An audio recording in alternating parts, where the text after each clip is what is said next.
Yes breaking news చూస్తున్నాం. BRS MLC Kalvakuntla కవితకు Delhi high court ఎదురుదెబ్బ తగిలింది. కొత్త పార్టీ రిజిస్ట్రేషన్ విషయంలో ఎన్నికల సంఘం జారీ చేసిన నోటీసులపైన పూర్తి సమాధానం ఇవ్వాలని కోర్టు ఆదేశించినట్టు తెలుస్తోంది. అంతేకాకుండా పార్టీ పేరులో టీఆర్ఎస్ అనే పదం లేకుండా ప్రత్యామ్నాయ పేర్లను సూచించాలని కూడా స్పష్టం చేసినట్లు తెలుస్తోంది.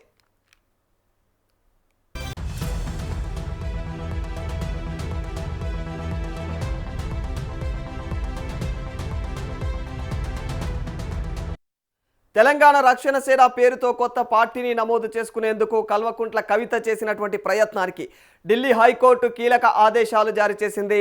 పార్టీ పేరుపైన పెద్ద ఎత్తున అభ్యంతరాలు వచ్చాయని పేర్కొంటూ ఎన్నికల సంఘం జారీ చేసినటువంటి నోటీసులను సవాల్ చేస్తూ కవిత హైకోర్టును ఆశ్రయించారు.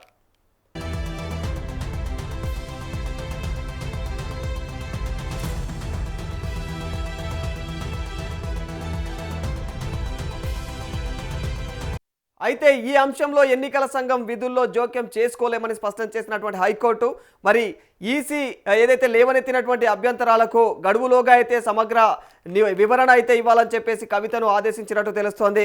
అంతేకాకుండా గతంలో ఉన్నటువంటి టీఆర్ఎస్ పార్టీ పేరును తెలంగాణ రక్షణ సేన, తెలంగాణ రక్షణ సమితి పేర్లు పోలి ఉన్నాయని చెప్పేసి కూడా కోర్టు అభిప్రాయపడింది.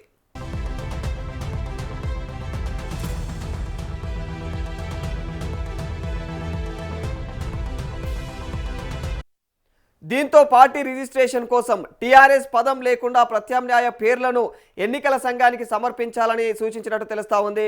మరిక విచారణ సందర్భంగా పార్టీ పేరుపైన ఎలాంటి అభ్యంతరాలు రాలేదని, వ్యక్తిగతంగా వాదనలు వినిపించే అవకాశం ఈసీ కల్పించలేదని చెప్పేసి కూడా కవిత తరపు న్యాయవాదులు వాదించారు.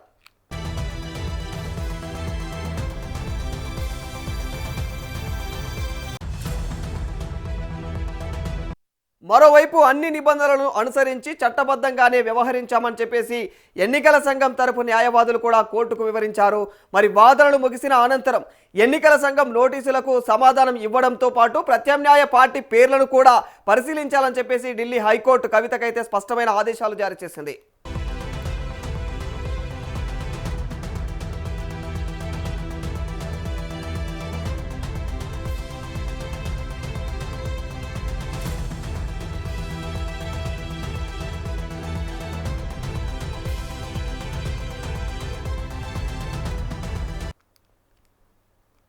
మరి ఇదే అంశానికి సంబంధించి మరింత సమాచారం మా ప్రతినిధి ప్రభాకర్ అడిగి తెలుసుకుందాం. ప్రభాకర్, మరి కొత్తగా కవిత పెట్టినటువంటి పార్టీకి ఎదురు దెబ్బ తగిలినట్టు తెలుస్తోంది. మరి టీఆర్ఎస్ కాస్త మరిక ఆ పేరులో అయితే ఖచ్చితంగా టీఆర్ఎస్ అనే పదం లేకుండా ఉండాలన్నట్లుగా కూడా సూచించినట్టు తెలుస్తుంది. దీనికి సంబంధించినటువంటి అప్డేట్స్ ఏంటి ప్రభాకర్? రాధాకృష్ణ, కవితకు ఢిల్లీ హైకోర్టు షాక్ ఇచ్చిందని చెప్పుకోవచ్చు. పార్టీ పేరుకు సంబంధించినటువంటి ఎన్నికల సంఘం జారీ చేసిన నోటీసులకు సరైన సమాధానం ఇవ్వాలంటూ కూడా కవితను కోర్టు ఆదేశించినట్టుగా తెలుస్తా ఉంది. తెలంగాణ రక్షణ సేన టిఆర్ఎస్ పార్టీ పేరు కోసం కల్వకుంట్ల కవిత ఢిల్లీ హైకోర్టులో పిటిషన్ వేసినట్టుగా తెలుస్తా ఉంది. అయితే ఈ పిటిషన్ పై విచారించినటువంటి హైకోర్టు టిఆర్ఎస్ అనే పేరు లేకుండా పార్టీ పేరు ఉండాలనే దాని మీద కూడా సూచించినట్టుగా తెలుస్తోంది రాధాకృష్ణ. అయితే పార్టీ పేరు విషయంలో కూడా ఈసీ లేవనెత్తినటువంటి అభ్యంతరాలను పరిగణలోకి తీసుకొని దానికి ప్రత్యామ్నాయ పేర్లను కూడా సూచించాలనే దాంట్లో కూడా ఆదేశాలు జారీ చేసినట్టుగా తెలుస్తా ఉన్నది.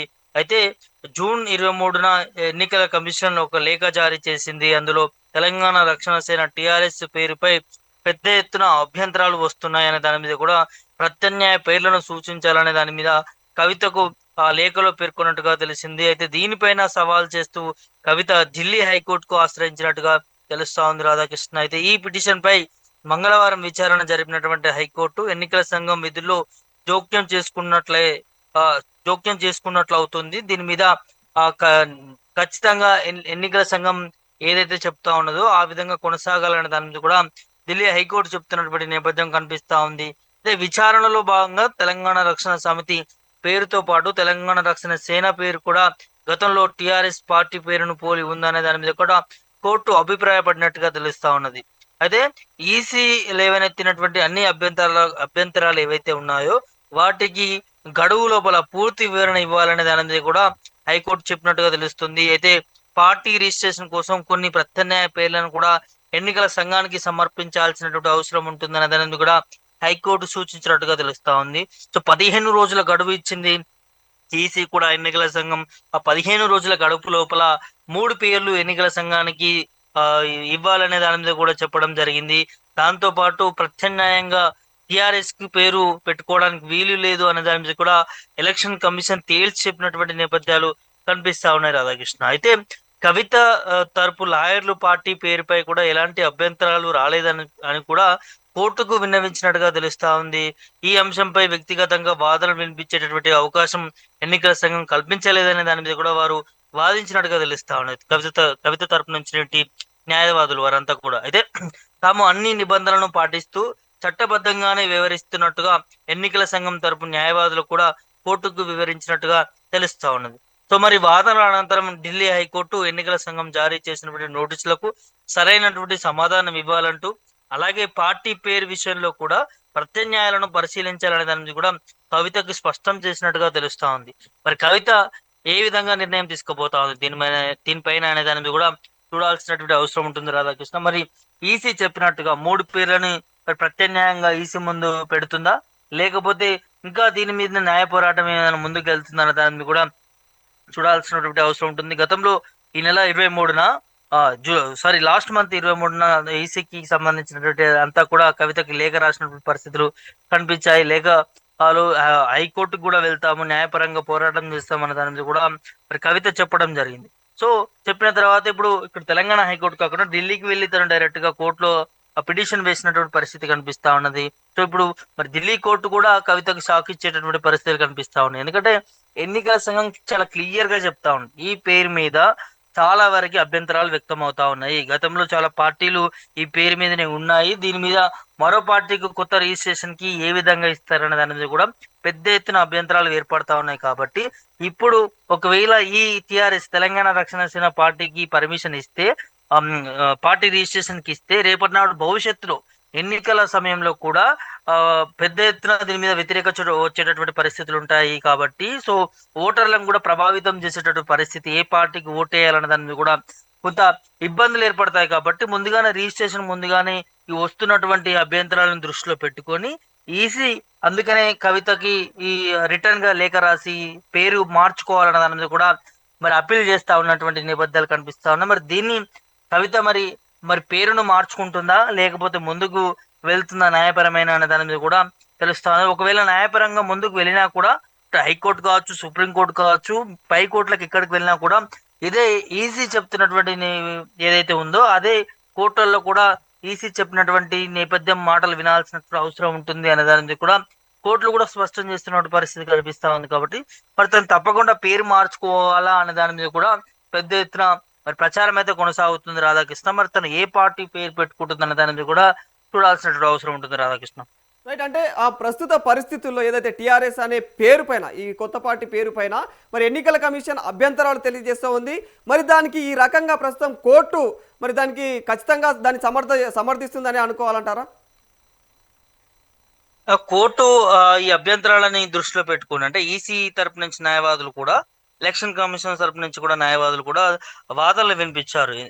దానికి సంబంధించినటువంటి ఏవైతే అభ్యంతరాలు వ్యక్తం అవుతా ఉన్నాయో అదంతా కూడా ఎవిడెన్స్ ఈసీ దగ్గర ఉంది. కాబట్టి సో ఖచ్చితంగా ఈ అభ్యంతరాలు వ్యక్తం అవుతున్నటువంటి నేపథ్యంలో గతంలో రికార్డు ఉన్నటువంటి పార్టీలు కూడా ఉన్నాయి టిఆర్ఎస్ పార్టీకి సంబంధించిన పేరుతోని. సో ఇప్పుడు దాన్ని అప్రూవ్ చేయలేము అనే దాని మీద కొన్ని చట్టాలు కూడా, దానికి సంబంధించినటువంటి చట్టాలు కూడా మరి ఆధారాలతో సహా, ఎవిడెన్స్ సహా హైకోర్టుకి సంబంధించినటువంటి కోర్టులో కూడా మరి వాళ్ళు చూపించినటువంటి నేపథ్యం కనిపిస్తా ఉంది. కాబట్టి సో ఖచ్చితంగా అభ్యంతరాలు వ్యక్తం అవుతున్నప్పుడు ఏ కోర్టు అయినా కూడా దాన్ని పరిగణలోకి తీసుకున్నటువంటి నేపథ్యం కనిపిస్తా ఉంది రాధాకృష్ణ.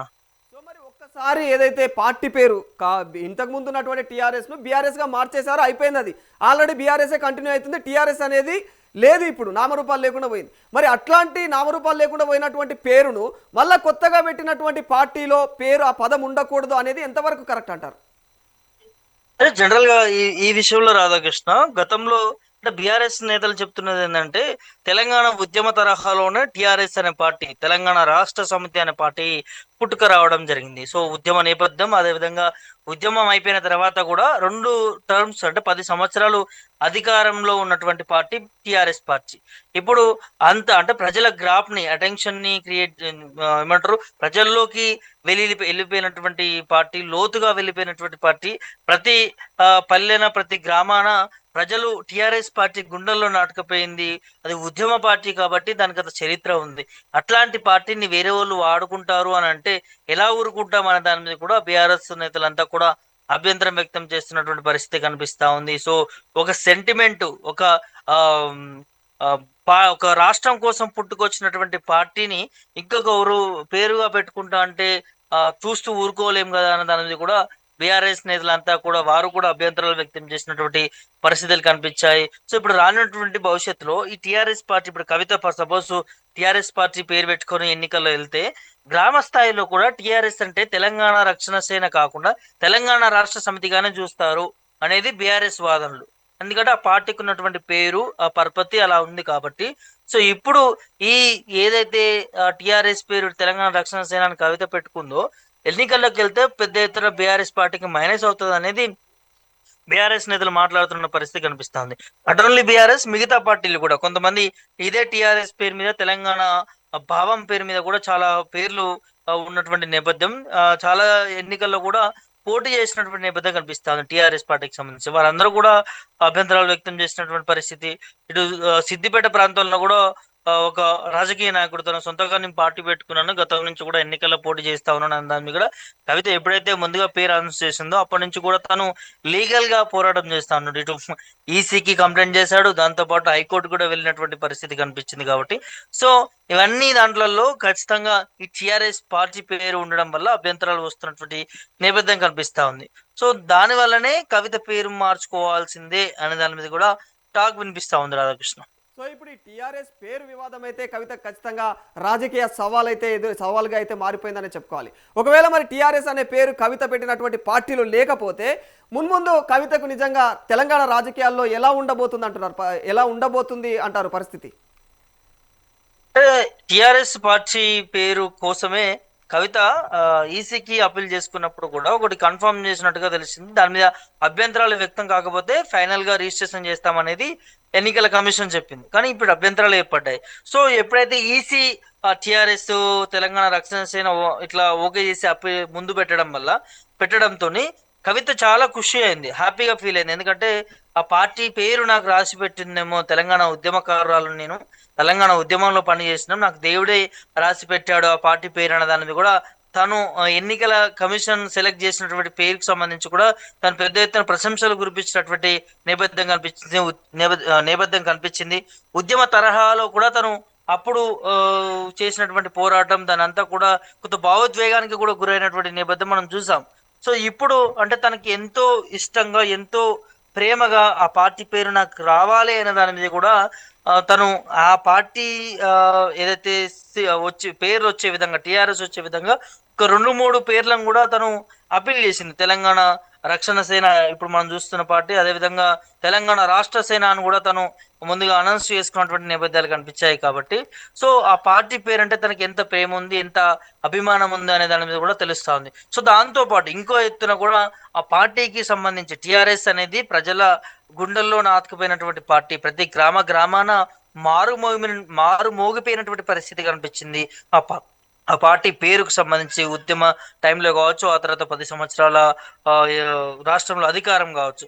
సో మంచి ఇంప్లిమెంట్ ప్లానింగ్ తోనే కవిత పార్టీ పేరుకు సంబంధించి అనౌన్స్ చేసుకుంది. కానీ మొత్తానికి దీని మీద చికాకులు, అభ్యంతరాలు వ్యక్తం అవుతా ఉన్నాయి. మరి ఒకవేళ ఇప్పుడు ఈ టిఆర్ఎస్ పార్టీతోనే దాదాపు తను ఒక 3 నెలల నుంచి 5 నెలల నుంచి వరకు కూడా పోరాటం చేస్తా ఉంది. తెలంగాణలో ప్రతి అంశం మీద కూడా తను ప్రశ్నిస్తా ఉంది. చూస్తున్నాం మనం రీసెంట్ గా ఉప్పల్ బగాయతీ కావచ్చు, రైతులకు సంబంధించినటువంటి ఇష్యూ విషయంలో కావచ్చు, నిరుద్యోగులకు సంబంధించి కూడా దిల్సుఖ్నగర్ లో కూడా తను రోడ్డుపై కూడా బైఠాయించి ప్రభుత్వాన్ని ప్రశ్నించినటువంటి నేపథ్యం కావచ్చు. ప్రతి ఒక్క విషయంలో ఇటు ఒక ప్రైవేట్ కాలేజీలకు సంబంధించి చేస్తున్నటువంటి ఫీజు దోపిడీలకు సంబంధించి కూడా టీఆర్ఎస్ తెలంగాణ రక్షణ సేన కూడా పోరాటం చేసినటువంటి పరిస్థితి కనిపించింది. కాబట్టి సో ఇప్పుడు ఆ టీఆర్ఎస్ పార్టీతోనే వారంతా కూడా ప్రజల్లోకి వెళ్తా ఉన్నారు.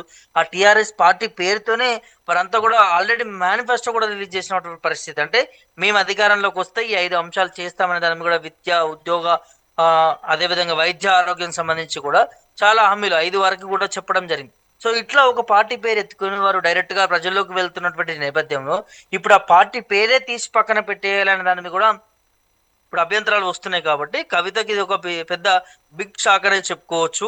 మరి కవిత ప్లానింగ్ నెక్స్ట్ స్టెప్ ఏం తీసుకోబోతుంది అనే దాని మీద కూడా చర్చ నడుస్తుంది. ఒకవేళ కవిత తను ఏదైతే జాగృతి సంస్థ దాదాపు 2011 నుంచి కూడా తను ఒక సంస్థను ఏర్పాటు చేసుకుని దాని ద్వారా కూడా ప్రజలకు సేవలు అందిస్తున్నటువంటి నేపథ్యం కనిపించింది. కాబట్టి సో ఇప్పుడు జాగృతి, తెలంగాణ జాగృతి సేన లాంటిది అట్లాంటి పేరు ఏమైనా పెట్టుకుంటుందా, ఆ పేరుతోనే ఏమైనా ముందుకు వెళ్తుందా అనే దాని మీద కూడా కొంత చూడాల్సినటువంటి అవసరం ఉంటుంది. దాంతో పాటు టీఆర్ఎస్ పార్టీకి సంబంధించి జెండాలు కావచ్చు, అదే విధంగా ఫ్లెక్సీలు కావచ్చు, దాంతో పాటు అవన్నీ కూడా అంటే మొత్తం ఖర్చు కూడా భారీ ఎత్తున అయిందని చెప్పుకోవచ్చు. ఇప్పుడు అవన్నీ కూడా మరి పక్కన పడేయాల్సిన అవసరం ఉంటుంది. కాబట్టి తనకి ఈ విధంగా కూడా డబ్బు వృధా ఖర్చు కావడం కూడా కొంత తనకి ఇబ్బందిని తెచ్చిపెట్టిందని చెప్పుకోవచ్చు. సో కొంత ఇప్పుడు కవిత తీసుకుపోయేటటువంటి నిర్ణయం పైన కూడా రాష్ట్రంలో కొంత చర్చగా మారుతా ఉన్నది. కవిత ఏ పార్టీతో ముందుకు వెళ్ళబోతా ఉంది, ఏం జరగబోతా ఉంది. టిఆర్ఎస్ పార్టీతో ముందుకెళ్ళడం మాత్రం కష్టంగా కనిపిస్తా ఉంది భవిష్యత్తు చూస్తే మాత్రం. కానీ మరి తెలంగాణ జాగృతి సేన అని పెట్టుకుంటుందా, జాగృతికి సంబంధించినటువంటి పేరుని ఏదైనా ఇంప్లీట్ చేస్తుందా దీంట్లో అనేది కూడా చూడాల్సినటువంటి అవసరం ఉంటుంది. ఎందుకంటే జాగృతి ద్వారానే తనకు గుర్తింపు వచ్చింది. కాబట్టి అదే జాగృతి మరి ముందుకు తీసుకుపోయే ప్రయత్నాలు ఏమైనా జరుగుతాయనేది కూడా చూడాల్సినటువంటి అవసరం ఉంటుంది. Radhakrishna. Right, thank you Prabhakar. So మొత్తంగా బీఆర్ఎస్ నేతలు, ఇంకా అందులో ముఖ్యంగా కేసీఆర్, తన తండ్రి కేసీఆర్ ఇంకా అన్న కేటీఆర్ మీద పంతంతో బయటికి వచ్చి, బీఆర్ఎస్ పార్టీ నుంచి బయటికి వచ్చి తనదైన శైలిలో రాజకీయ రంగ ప్రవేశం చేసి టీఆర్ఎస్ అనే పేరును సొంతం చేసుకోవాలి అనుకున్నటువంటి కవిత ఆశలపైన ఒక్కసారిగా ఢిల్లీ హైకోర్టు అయితే ఇక నీరు గార్చిందనే చెప్పుకోవాలి. మరి కొత్త పార్టీ ఏదైతే టీఆర్ఎస్ అని పేరు పెట్టుకోవాలని ఆమె సిద్ధంగా ఉందో ఆ పార్టీని ఖచ్చితంగా ఏదైతే ఎన్నికల సంఘం దగ్గర అయితే, ఎన్నికల కమిషన్ దగ్గర నువ్వు ఖచ్చితంగా రిజిస్ట్రేషన్ విషయంలో అయితే మరి ఎన్నికల సంఘానికి నోటీసుల పైన, దానికి ఎన్నికల సంఘం ఇచ్చినటువంటి నోటీసుల పైన సమాధానం ఇవ్వాలని చెప్పేసి కడాఖండిగా చెప్పేసింది ఢిల్లీ హైకోర్టు. అంతేకాకుండా పార్టీ పేరులో కూడా టీఆర్ఎస్ అనే పదం ఎక్కడ కూడా కనిపించకుండా ఉండేలాగా చూసుకో అని కూడా చాలా జాగ్రత్తగా ఢిల్లీ హైకోర్టు అయితే చెప్పడం జరిగింది కల్వకుంట్ల కవితకు. మరి ఈ వ్యవహారం ఇప్పుడు తెలంగాణ రాజకీయాల్లో అయితే హాట్ టాపిక్గా మారిపోయింది. మరి ముందు ఏది ఖచ్చితంగా టీఆర్ఎస్ అనే పేరు పంతం నీదా నాదా అన్నట్లుగా అయితే కేటీఆర్ కేసీఆర్ది కొనసాగుతుందా పంతం, మరి ఇట్లా కల్వకుంట్ల కవితది కొనసాగుతుందా అనేది మాత్రం ఆసక్తికరంగా మారిపోయింది తెలంగాణ రాజకీయాల్లో.